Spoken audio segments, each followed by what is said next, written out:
Nu, žinai, visi laikykitės kelių eismo taisyklių, supranti? Visi laikykitės kelių eismo taisyklių. Automobilių, kaip pasakius, tas transportas, kuris vadinamas visuomeniniu, yra skirtas neįgaliem. Bet pavyzdžiui, tie, kurie turi sveikatos ir pinigų ir ten valstybės išlaiko, ne valstybės, bet tie, kurie apsirūpina savo gerovę, žinai, jie, žinai, važiuoja pagal taisyklės. Ir sako, kas būtų, jeigu tu važiuotum pagal taisyklės.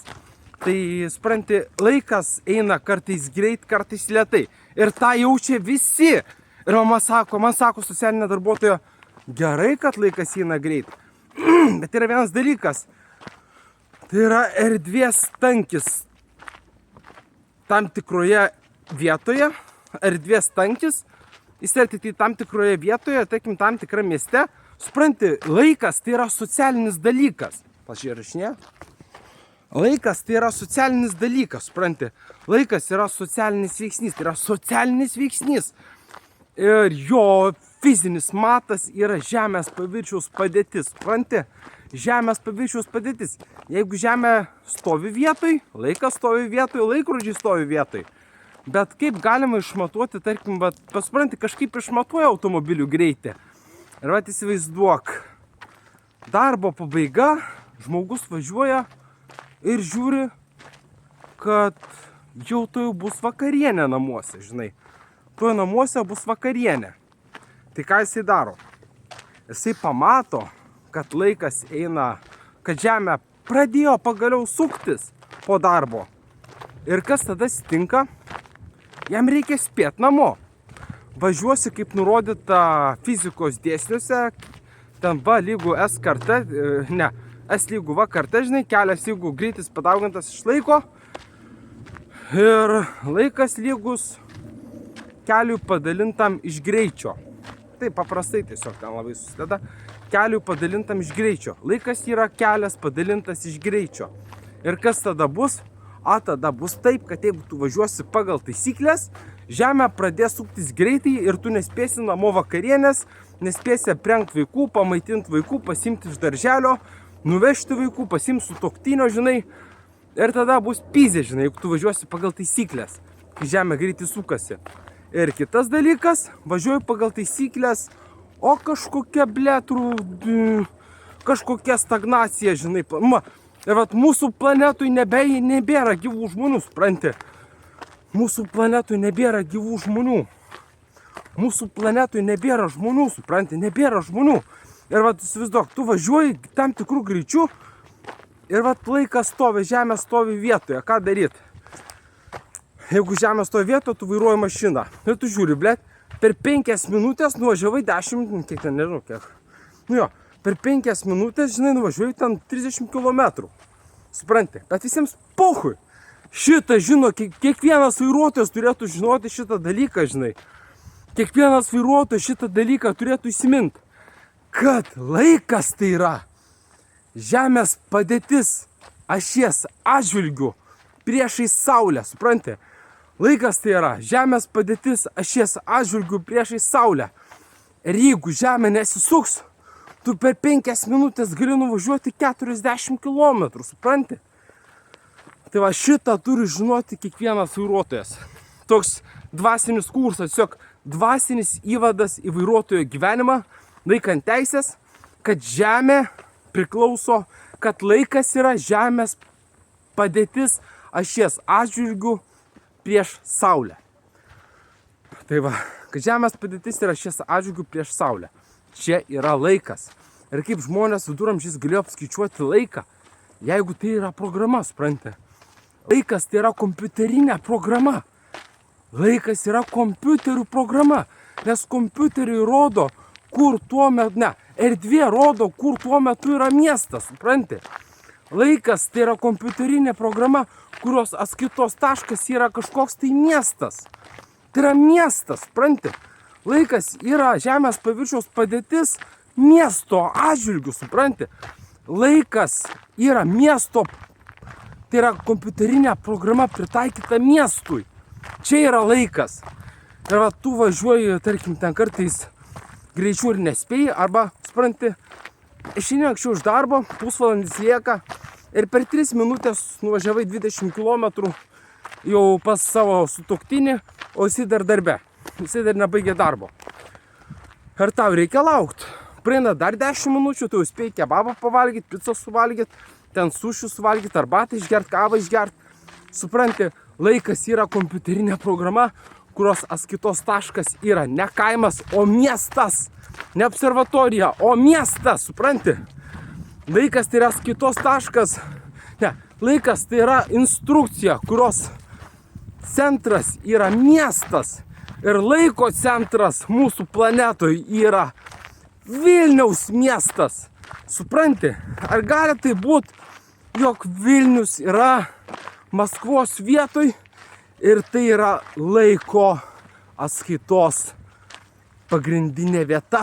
Supranti, visas pasaulyje laikas yra matuojamas pagal Vilniaus miestą. Todėl, kad Vilniaus mieste buvo sukurtos visos pasaulyje dainos. Ne visos, bet dalis dainų. Ir dar ką noriu pasakyti, šitą aš norėjau parašyti. Tai va, supranti, laikas ir kompiuterinė programa. Kalendorius tai irgi yra kompiuterinė programa. Tai nėra reiškinys, nes Žemė nesisuka aplink Saulę. Jeigu Žemė suktųsi aplink Saulę, mes išskristume į kosmosą, supranti. Gravitacija būtų kaip, kodėl Mėnulyje tokia maža gravitacija? Todėl, kad Mėnulis todėl, kad vienintelis dangaus kūnas, kuris sukasi aplink kažką, yra Mėnulis. Ir jeigu sukasi greit, jame sumažėja gravitacija, supranti. Tam tikrame taške sumažėja gravitacija, jeigu jisai sukasi. O Mėnulis sukasi labai lėtai, supranti. Ir tai reiškia, jeigu Žemė suktųsi aplink Saulę, mūsų planetoje nebūtų gravitacijos. Tai va, mūsų planetoje nebūtų gravitacijos. Žemė nesisuka aplink Saulę, bet sukasi apie savo ašį ir jinai yra apvali. Ir kitas dalykas, aš dar sužinojau, kad aš ištyriau Šeškinės 5-aukščių ir 9-aukščių statybos ypatumus. Ištyriau internete ir realybėj ir supratau, kad Šeškinės daugiabučius suprojektavo Jupiterio Rusija. Tai buvo Vilniaus miestas Jupiterio planetoj. Jisai suprojektavo Vilniaus daugiabučius. Supranti, su kompiuteriais. Tai va, nes kai atsirado mūsų planeta, negalėjo būti projektų. Visi projektai buvo paimti iš Jupiterio Rusijos ar dar senesnės planetos. Gali būti, kad Jupiterio Rusijoje buvo toks pat arba labai panašus Vilniaus miestas. Ir paskutinėse 6 planetose gyveno dainininkai, supranti? Paskutinėse 6 planetose gyveno dainininkai. Tai buvo dainininkai. O jų motinos laisvų metų nuo visų darbų suprojektavo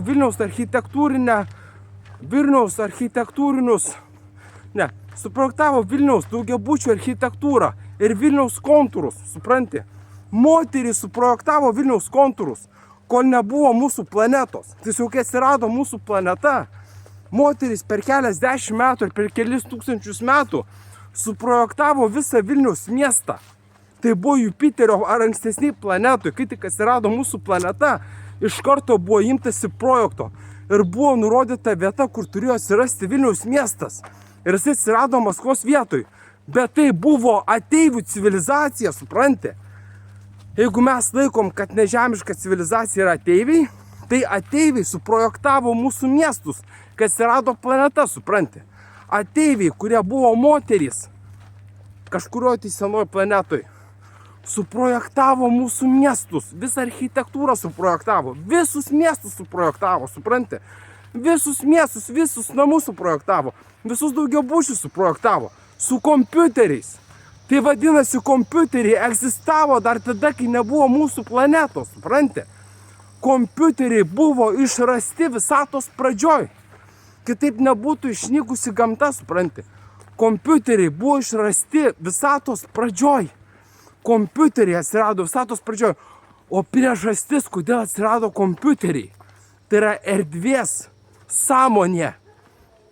Erdvė turi sąmonę. Supranti? Ir bet kuriam žemės taške visur veikia vienodai internetas. Erdvė turi sąmonę. Erdvė yra protinga, supranti? Erdvė yra protinga ir erdvė stebi mus. Erdvė mus stebi, žinai. Ir nurodo, koks yra laikas. Erdvė seka žemės padėtį ašies atžvilgių prieš Saulę. Erdvė seka, kiek yra kalendorinių dienų. Erdvė seka, kur yra mūsų miestai. Erdvė seka visą mūsų planetos reljefą. Ir erdvė seka. Ir erdvė padeda suprojektuoti namus, daugiabučius. Supranti? Mūsų daugiabučiai buvo suprojektuoti labai greit. Bet kitas klausimas, kur juos pastatyti. Tai prieš 2-3 planetas jau buvo aišku, kaip atrodo mūsų planeta.